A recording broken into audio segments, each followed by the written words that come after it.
Prezados, novamente queria agradecer a todos por estar aqui prestigiando o nosso podcast Estudo em Foco. Hoje vamos falar com uma questão muito importante hoje, que é, na realidade, uma preocupação mundial, que é quando nós falamos das considerações que temos que ter com as mulheres, com a importância do sexo feminino na sociedade, quanto às suas representações. E para isso eu estou aqui com a minha amiga Juliana Pires, né, que é parceira nossa já há algum tempo, e nós vamos falar um pouco hoje sobre uma organização que ela representa, que tem uma repercussão muito grande aqui no estado. Primeiramente queria agradecer, Juliana, você estar aqui novamente com a gente, prazer enorme você estar aqui para nós falarmos um pouco sobre o Instituto Auroras. Eu que agradeço, é uma honra estar aqui poder falar delas, das auroras do Brasil. Muito bom. Então eu queria primeiramente que você fizesse uma contextualização sobre Claro. o que é a Auroras do Brasil, o que ela representa hoje e como é que ela vem atuando, por favor. Sim. Fica muito difícil eu falar das auroras sem remeter ao nascimento do meu salão de beleza, que aconteceu há 11 anos atrás. Então, quando eu me tornei empresária, em primeiro momento, eu era uma gestora de um salão de beleza, ali no bairro do Morumbi, com 30 pessoas atuando dentro dele. Então, foi assim que começou a minha carreira de empresária. Quando nós chegamos na pandemia, passamos por aquele grande transtorno de ver nossos comércios de portas fechadas. Sim. E na primeira semana, eu fechei, como todos fizeram. Mas na segunda semana, eu já não conseguia mais. E eu pensei, ou eu faço alguma coisa de linha de frente para poder enfrentar essa pandemia, ou então eu vou enlouquecer, porque numa guerra, com certeza, eu sou a linha de frente. Não importa se eu tomar o tiro primeiro. E aí foi isso que eu fiz. Ao invés de manter o salão com portas fechadas, eu deixei as portas abertas e eu criei 2 cadastros. O cadastro de quem precisava receber uma doação, algumas manicures, alguns cabeleireiros que já estavam em situação de vulnerabilidade, porque uma manicure, por exemplo, às vezes aquela comissão diária dela é o pãozinho e o leite do dia seguinte. Sim. Então, se ela não faz uma mão, não faz um pé, não atende uma cliente, não tem esse pãozinho no dia seguinte. Com o passar do tempo, eu comecei a perceber que não só as minhas cabeleireiras e as minhas manicures estavam passando por esse processo, mas o de outros salões de beleza. Lembrando que só na cidade de São Paulo são 105 mil salões. Então é muita gente da área dependente de comissionamento e de atendimento pessoa a pessoa para poder sobreviver. Então essa lista começou a crescer, mas aí eu fui atrás da outra lista, os que podiam doar. Então eu peguei toda aquela listagem que eu tinha de clientes, mais de 10 mil clientes eu tinha numa lista antiga quando eu comprei o salão, comecei a reativá-los e comecei a falar do movimento que nós estávamos fazendo de ações sociais. E o salão começou a ficar muito conhecido, parecia um drive-thru de doações. Então as clientes paravam na porta do salão, a gente ia lá, recolhia, todo de máscara, todo de luva, Sim. altamente equipado, protocolos, tudo ok. E dali eu usava uma outra rede de apoio, que era meu marido como motorista, meu filho, né, ali atendendo na recepção. E nós fazíamos essa rede.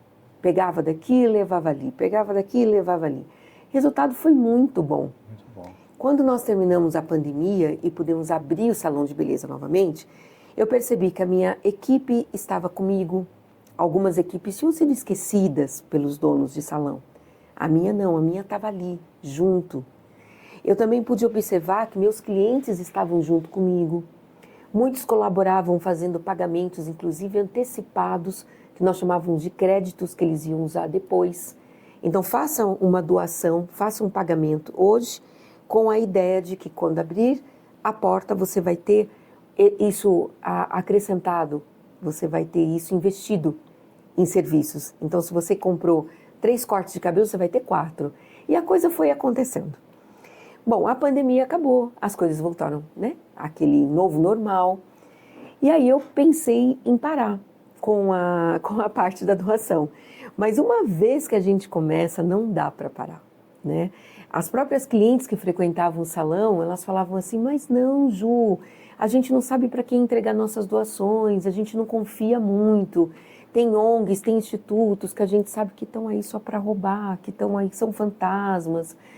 E eu comecei a falar, puxa vida, é mesmo, né? Eu não posso abandonar. Já começou, já nasceu esse filho, tem que criar agora. Bom, em fevereiro de 2025, na Alesp, num evento solene, muito grandioso, nasceram as Auroras do Brasil. Que maravilha. E foi um desafio enorme, porque a pessoa que nos abriu a sala, do Paulo Kobayashi, ela nos deu 30 dias para encher uma sala de 250 pessoas entre dezembro e janeiro, meses atípicos, né? Todo mundo viajando. E eu falei, poxa, será que nós vamos conseguir? Mas conseguimos. Passamos aí Natal, Ano Novo, Carnaval, e no dia 17 de fevereiro a sala estava cheia, né, com autoridades. Tivemos a presença da primeira-dama da cidade de São Paulo, deputado estadual, deputado federal. Então foi um evento incrível. Ali nós reunimos várias ONGs, várias entidades, reunimos empresários. Então foi um evento assim muito marcante e ali nós oficializamos as Auroras do Brasil. Que maravilha. E me diz uma coisa, hoje as Auroras do Brasil têm sede onde? Bom, ela está dentro do Salão Espaço Bela Morumbi. Lá no Morumbi. Foi lá que ela nasceu, então lá que ela se firmou. Então, até hoje, nós fazemos agora várias veias, né? Nós atuamos em várias vertentes. Se você tem, por exemplo, algo dentro da sua casa que você não sabe para quem doar, e pode ser qualquer coisa, pode ser um equipamento quebrado, pode ser um móvel, pode ser uma roupa, pode ser comida, pode deixar no Espaço Bela Morumbi, porque lá dentro tem a sala das Auroras do Brasil que recebem esse donativo. E a grande ponte que ela faz é levar essa doação para quem de verdade precisa. Porque às vezes, por exemplo, nós recebemos uma doação enorme de roupa de criança. Então ela tem que ir para uma instituição infantil, não adianta mandar para um asilo. Sim. E isso às vezes a gente percebe que é muito bagunçado entre as ONGs, né? Recebe-se muita coisa, não faz a triagem devida e entrega-se isso na instituição errada. Essa instituição às vezes não tem nem como acomodar tanta doação que não vai usar e acaba se perdendo. Inclusive, dentro desse aspecto, Joana, desculpe interromper, o fato, por exemplo, de arregimentar esses produtos, sejam roupas para criança ou adultos, né? Você tem um processo para separar ou não? Pega e já Sim. Leva para algumas entidades já pré-cadastradas? Nós fazemos a separação e aí sim levamos para essas entidades. Que são pré-cadastradas. Exatamente. Tá, okay. Então, assim, por exemplo, se nós recebemos tampinhas de PET. Tá. Essas tampinhas de PET, elas são levadas para doação no Hospital do Câncer. Porque as mães de crianças precisam estar junto das crianças. E elas vêm muitas vezes de outros estados sem ter condições de pagar um local para dormir. E a nossa rede de saúde, ela dá acomodação apenas para a criança, para a mãe não. Então, às vezes, a mãe fica ali sentada no corredor, ela não. Então, essas tampinhas todas são revertidas, né? Tem as tampinhas que curam, que recebem, e aí ela faz um trabalho extraordinário de transformar isso em doação para essas mães poderem acompanhar seus filhos aqui em São Paulo. Aquelas tampinhas de plástico? Tampinha de plástico. Ah, que legal. Outra coisa interessante, aquele lacre da latinha. Sim. O lacre da latinha, a gente já manda para um outro pessoal. Eles transformam isso em doação para cadeiras de rodas, para cadeiras de banho. Então, eles têm um verdadeiro... eu brinco que é uma localiza, né? Uma loja de aluguel de carros de cadeiras de rodas. Então, quando uma pessoa precisa de uma cadeira de roda, ela não tem recurso, a gente entra ali, preenche a fichinha dela e entrega, né, aquilo pelo período que ela vai usar. Terminou, devolve. Vai suprir outra pessoa. Então, as Auroras fazem isso, elas recebem, né, nós captamos essas doações e essas doações nós transferimos. Essa seria uma forma de trabalho. Mas temos outras formas de trabalho. Por exemplo, eu comecei a observar que o movimento feminino hoje é muito grande. Nós temos diversos encontros de mulheres, né? Mulheres brilhantes, mulheres formidáveis, mulheres de tudo quanto é jeito. Então, eu comecei a pensar assim, se nós fizéssemos algo onde esses encontros pudessem se abraçar. Então, as Auroras do Brasil criou Café com Propósito, que nós estamos levando em todo o estado de São Paulo. Nesses cafés, nós reunimos pessoas que representam todo tipo de organização, de encontro, de movimento. Não precisa nem ser uma ONG formalizada, basta você ter ali, olha, eu me reúno com 20 mulheres e discutimos Uma proposta de ação. questões de advogado, por exemplo, né? Pronto, é ali essas pessoas que nós conectamos.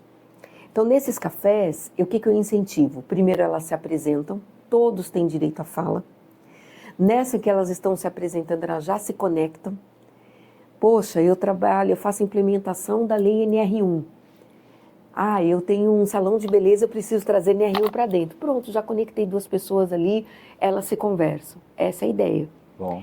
Junto com isso, eu trago sempre uma palestrante, dou oportunidade para uma palestrante trazer um tema bem atual.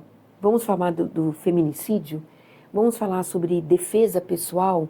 Esses dias mesmo nós levamos uma moça, a Vanessa Ribeiro, que ela dá aula de defesa pessoal no Brasil inteiro. Ela é muito reconhecida, por exemplo, em Brasília. E eu consegui trazê-la para dentro de um café aqui no Paraíso, no bairro do Paraíso. E aquela aula que ela deu ali, com certeza, já mexeu com a mente de muita mulher. Aula de defesa pessoal, né? Então é esse o propósito que nós fazemos nesses cafés. Né? Então, ali já não é a questão da doação física, mas é uma doação intelectual daquilo que nós conhecemos, daquilo que nós trabalhamos, para que essa rede aumente e sirva de apoio. Você consegue hoje, eu estive conversando agora recentemente com uma outra ONG, e nós falamos muito sobre o Conselho Municipal de Assistência Social, o Conselho Municipal da Assistência do Estado. Você tem algum apoio dessas organizações do nível governamental, para que também possa auxiliar você nessas ações? Ainda não. Tá. Talvez por ela não ser uma ONG, porque a minha empresa é uma LTDA. Tá. Porque uma ONG não pode apoiar outra ONG. Sim. E a minha ideia, a essência das Auroras do Brasil, é criar uma ponte de troca entre quem tem e quem pode doar. Sim. Então, ela é uma LTDA. Talvez por isso ela ainda não conseguiu um apoio de verba parlamentar, porque ela não é ONG. Mas a gente tenta sempre apoio de patrocinadores dos empresários, né? O empresariado. Mas há interesse da formatação com disso. certeza. Eu acho que é importante isso. Vai acabar acontecendo, sabe, Sim. doutor? As Auroras está caminhando para uma grandiosidade tão grande, porque esses cafés, como eu estou comentando, eles começaram no bairro do Morumbi. Depois eles foram para a cidade de São Paulo. Nós fizemos na Zona Leste, Zona Sul, Zona Norte. Hoje nós já estamos indo para outras cidades do estado. Então tem cidades que já ligam para mim e falam assim, Ju, como é que a gente faz para trazer o café das Auroras aqui? Sim.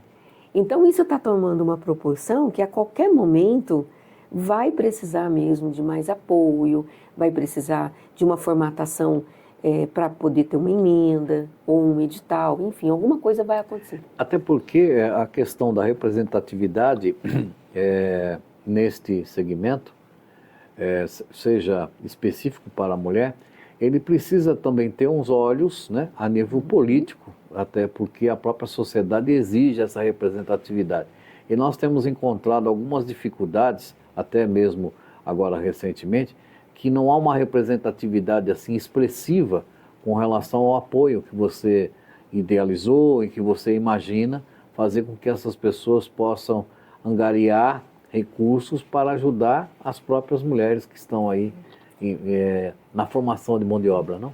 Eu ouvi uma vez uma frase muito cruel, mas talvez ela seja verdadeira, que quando a gente trabalha com ações, com movimentos de apoio à mulher, não interessa muito. Por quê? Porque existe uma tendência de achar que a mulher está indo longe demais, está ocupando lugares e está causando aí um certo terror, né? Está mexendo, por exemplo, a mulher entrando na política, a mulher entrando na engenharia, entrando, enfim, onde ela quer, né? E aí, por exemplo, politicamente falando, às vezes uma emenda parlamentar para um apoio a uma instituição que cuida de mulheres não é tão interessante, porque nós vamos tornar essas mulheres ainda mais fortes e elas vão estar mais dispostas a ocupar cargos de liderança. Porque hoje muitas mulheres elas não conseguem ir mais além porque elas estão vítimas de violência, elas trabalham e não ganham o mesmo salário que um homem ganha, elas têm que estar às 5 horas da tarde na porta de uma creche para pegar a criança, então ela não consegue ter um registro, porque como que ela vai conseguir deixar uma criança de manhãzinha, cumprir 8 horas de trabalho e pegar a criança às 5 horas da tarde? Então as políticas públicas hoje, elas não ajudam muito as mulheres. E aí vem um outro dado, né? Nós temos apenas 16% de mulheres parlamentares. 16% de todos os políticos. O menor número mundial, e olha que nós falamos de muitos países aí machistas, né? O menor número é 26%. Então, quer dizer, nós estamos abaixo do menor índice do mundo. Então, precisa reverter isso. Você tem 52% de mulheres que votam e tem 16% de mulher só atuante, então alguma coisa está errada. Ou as mulheres ainda estão sendo manipuladas, seus votos estão sendo vendidos, estão sendo comprados aí de forma não legal, né? Porque às vezes a mulher ela vota ainda naquilo que o marido manda, o chefe manda. Ou direcionado. Direcionado. Então é necessário que cada mulher brasileira tome esse atento. O que eu vou fazer com o meu voto? Conhecer quem ela vai entregar o seu voto e principalmente pensar, se uma mulher estiver lá e ela for defender uma causa feminina, será que ela não vai ter mais sensibilidade para isso? Uma vez perguntado a um grupo de políticos, os homens quase todos eles focavam em buraco na rua, segurança, aquela coisa de mais guarda, enfim. Quando chegava na mulher, ela já ia mais na saúde, na educação, na família. Então, se nós conseguirmos ter esse equilíbrio, os 50% ali por cento, provavelmente nós vamos ter uma gestão pública muito mais efetiva e de uma forma que atenda a mais demandas, que as demandas não fiquem só voltadas para um núcleo, mas que elas cheguem lá, de fato, no âmago da questão. Quando fala-se, né, da polêmica do 6x1, eu nem vou entrar nessa polêmica, porque eu acho que isso é muito complicado, mas por que não pensar, por exemplo, numa carga horária para mãe solo, uma carga horária para mãe atípica? Ah, mas se você fizer uma lei onde você traga uma carga horária para uma mãe atípica, nenhuma mais vai arrumar emprego. Coloca cota, o Brasil adora cota. Sim. Não é verdade? Então toda empresa tem que ter uma mãe atípica contratada.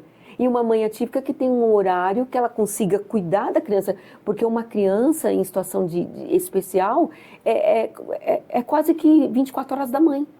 Você sabe que eu admiro muito a sua fala, porque o que acontece? Nós não temos, até o momento, algumas representações, eu insisto nisso, nessas representações do sexo feminino, que tenha a defesa de uma causa, né? Nós temos do LGPD, nós temos do idoso, nós temos do deficiente, nós temos uma série de representações que representam determinadas causas. Mas esse especificamente, quando você fala do sexo feminino, de fazer com que haja uma visibilidade dessa força, né? Ela é importante demais, né? Só que ainda falta publicidade. Sim. Por isso que eu vejo, quando eu converso com você, novamente trazendo você aqui para falar sobre isso, essa publicidade do engajamento das mulheres nas suas respectivas ações, nas suas representações, ela é fundamental. As pessoas que tenham interesse em ter essa representação, elas têm que procurar uma pessoa igual a você, certo? Não estou aqui cobrindo você, mas vejo pela sua característica, pela sua iniciativa. Essa representatividade das auroras mostra que não tem nada difícil. É querer fazer. Exatamente. Né? E eu acho que dentro desse contexto, o que é mais importante é fazer com que as pessoas sejam envolvidas nisso. E para envolver, Juliana, precisa efetivamente fazer essas divulgações, instigar as pessoas a reconhecer essa causa. E é uma coisa que eu admiro muito em você, porque você tem esse processo de fazer com que as pessoas percebam esses dados aos quais você acabou de mostrar. Isso é fundamental e precisa disso. Para isso que eu tive a oportunidade de conhecer seu trabalho, que você inclusive está sendo pré-candidata. Então, sim, é uma das causas que você tem que levar a bandeira aí. É verdade. Eu sempre falo assim, o voto bem dado é aquele para que você dá para quem você conhece. Então, vá conhecer seu candidato. Hoje nós estamos no momento da pré-candidatura de vários. Eu sou uma delas para deputada estadual. conheça, vá buscar a essência dessa pessoa, o que ela faz, porque antes dela se tornar política, ela teve uma vida, ela tem uma história. Sim. Quem for buscar a minha história, por exemplo, vai entender que eu passei 27 anos trabalhando com um regime de CLT, trabalhei com grandes CEOs, conheci as empresas dentro, empresas que faliram, empresas que se multiplicaram, empresas que... trabalhei em empresa familiar, empresa multinacional, trabalhei no comércio. Então foi uma jornada. Depois eu quis ser empresária, foi mais uma jornada. Depois que entrou as ações sociais, assim, forte, eu vi a necessidade de formatação das minhas ações sociais, que começaram desde muito criança. Sempre gostei de ajudar, eu lembro, eu tenho episódios com a minha mãe de criança, onde nós entrávamos dentro de comunidade para dar aula de alfabetização. Eu era uma menina de 10, 12 anos, eu ficava lendo historinha para crianças.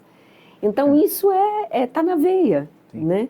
Até eu me tornar uma política, e eu até digo que político todos nós somos, porque a gente faz política dentro de casa, político com o namorado, político com o marido, político com o filho, né? Todos nós somos. Mas até eu me tornar uma candidata, entrar na política de verdade, eu tenho uma história. Então é esse que é a conscientização do voto. A conscientização do voto não é eu falar assim, olha, vota em mim que eu sou a melhor. Não, é você pegar as pessoas que você conhece como pré-candidato e entender a vida dele. E ver se as coisas que ele faz está dentro daquilo que você está precisando. Se você é uma mãe solo, por exemplo, não adianta você se iludir que você recebendo um Bolsa Família está tudo certo. Não está tudo certo, uma hora isso não vai dar conta. E a hora que isso não der conta, você vai fazer o quê? Então, uma mãe solo, ela precisa ter política pública para atender, para que ela tenha trabalho, para que ela consiga se recolocar dentro do mercado, para que se tiver uma bolsa ou não tiver uma bolsa, não vai fazer diferença para ela. Deixa eu te falar uma coisa, Zu. Dentro da Auroras, ela não tem só esse segmento de doação.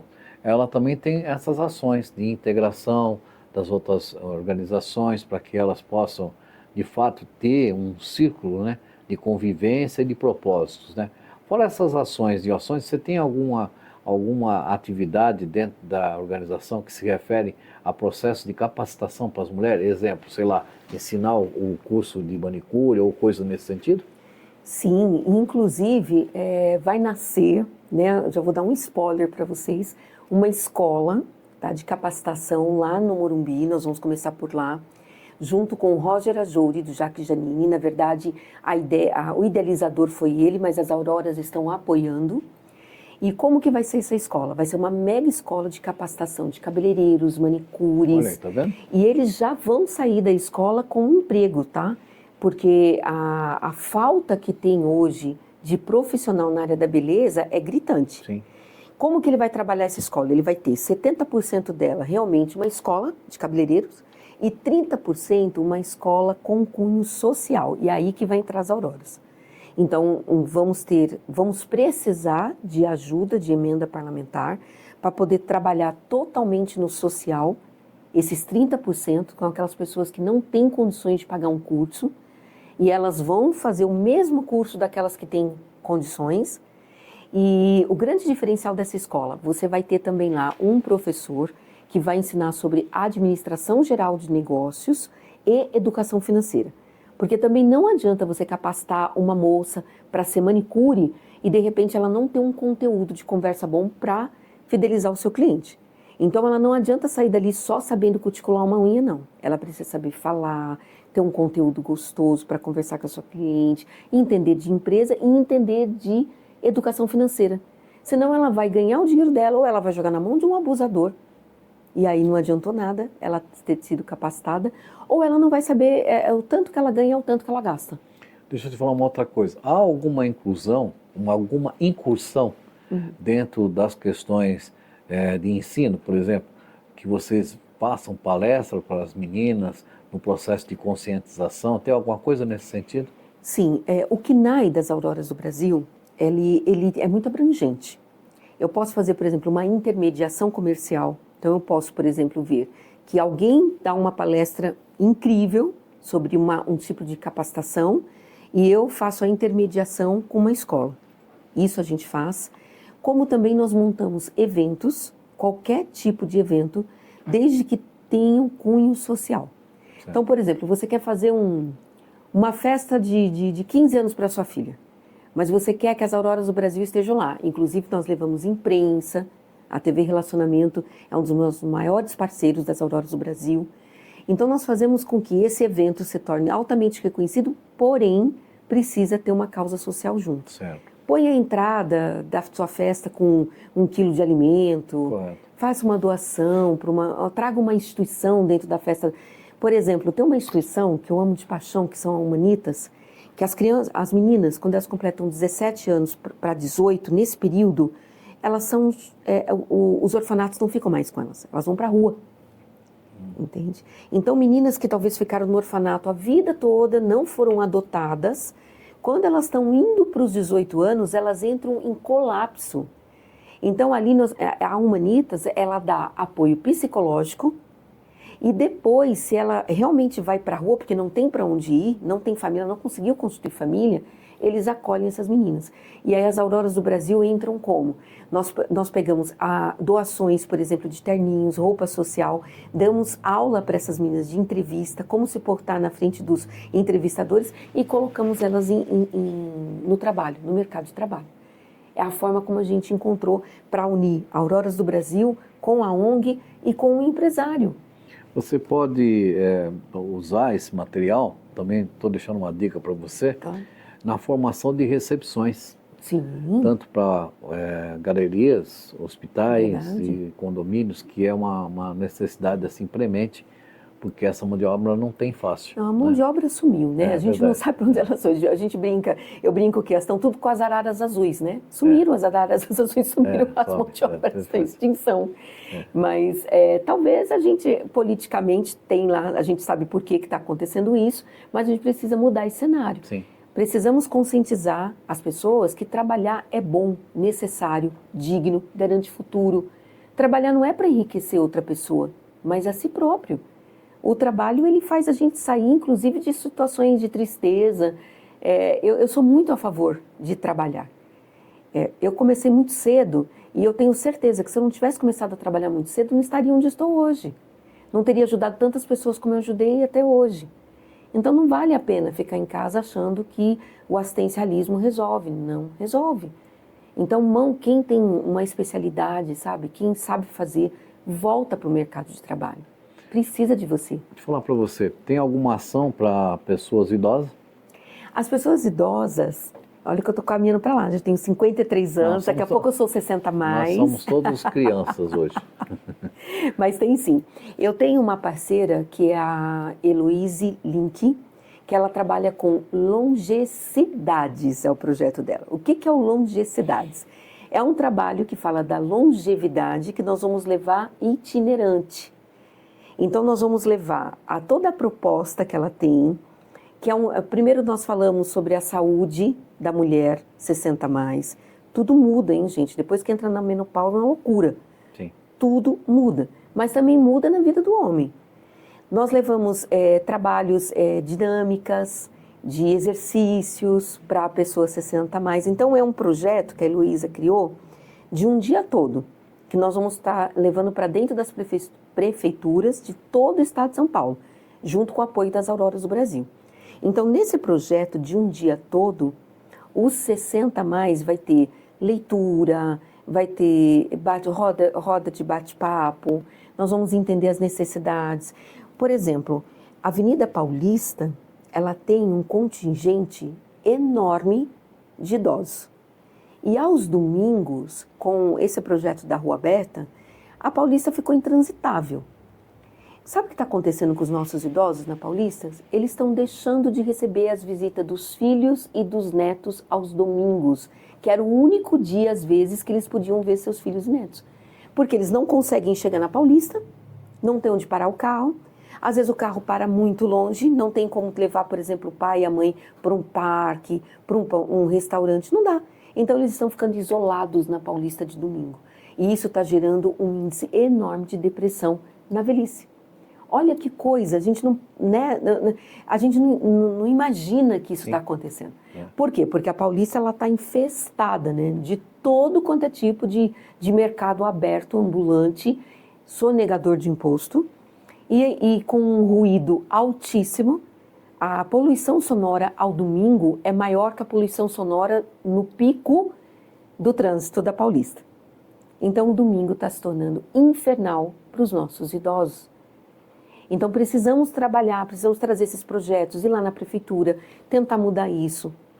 Não estou falando que não possa ter mais um cantor ali, né, na Paulista, mas ele precisa ter uma limitação. Um processo de conscientização, né? De quanto em quantos metros pode ter um, Sim. né? Como que pode fechar uma avenida onde você tem comerciante, hospitais, idosos que moram ali? Então, tudo tem que ser pensado. Então, esses projetos todos, né, que eu estou te falando, doutora, é para vocês entenderem que as Auroras do Brasil é um braço gigante. Sim. Aonde tem uma causa, a gente vai lá e abraça. Se ela for justa, honesta, viável, as Auroras do Brasil assinam embaixo. Deixa eu te falar uma coisa. Há uma preocupação muito grande hoje com relação às adolescentes, né? Tendo em vista as questões não só de drogas, mas também por violência sexual.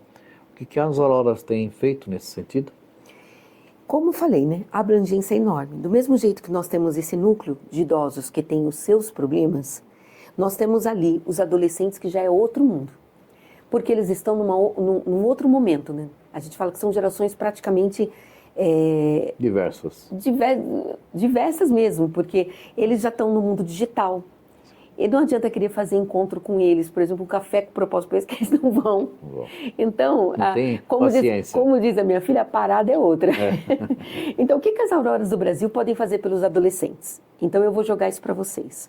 Se vocês têm um núcleo de adolescentes, ou se vocês têm uma ONG, um projeto, uma instituição, procure as Auroras do Brasil, porque nós ainda não temos ninguém conosco que esteja trabalhando com os adolescentes. Porque as Auroras, como eu te disse, é como se fosse um guarda-chuva. Sim. Você traz uma proposta dos 60 mais, como no caso da Heloíse, como no caso dessa da Paulista, que nós ficamos sabendo, nós vamos e abraçamos. Se você tem alguma coisa ligada aos jovens, traga para as Auroras do Brasil. E as Auroras do Brasil é a política, tá? A partidária, na verdade. Sim. A política não, que todos nós somos políticos, não tem como fugir. Mas nós somos apartidários. Não tem problema qual o seu viés. Se a sua proposta é boa, é justa, é honesta, vai trazer um benefício comum. Eu sempre brinco, uma mãe que tem um filho, não importa se ela é da esquerda ou se ela é da direita, ela não vai querer ter um filho, por exemplo, dependente químico. A dor é a mesma. Não importa qual partido ela segue. Então, se a gente tem uma política pública que atenda essa necessidade dessa mãe, é disso que as Auroras do Brasil precisam. Eu acho que uma sugestão sua, e obviamente estou à sua disposição, talvez possa vocês criar algum instrumento, seja uma cartilha ou algum material digital, que possa chegar a essa periferia, porque as meninas da periferia, elas não têm tanta acessibilidade a informações do jeito que a gente tem da classe média para frente. Apesar que hoje não temos mais nem classe média e pobre, é tudo ou é rico ou é pobre, né? Mas há uma dificuldade muito grande de você fazer essa conscientização. Eu digo isso para você porque há uns tempos atrás eu fiz alguns trabalhos ali na Vila Buarque, na praça ali da Vila Buarque, e lá tem a biblioteca que chama-se Monteiro Lobato, né?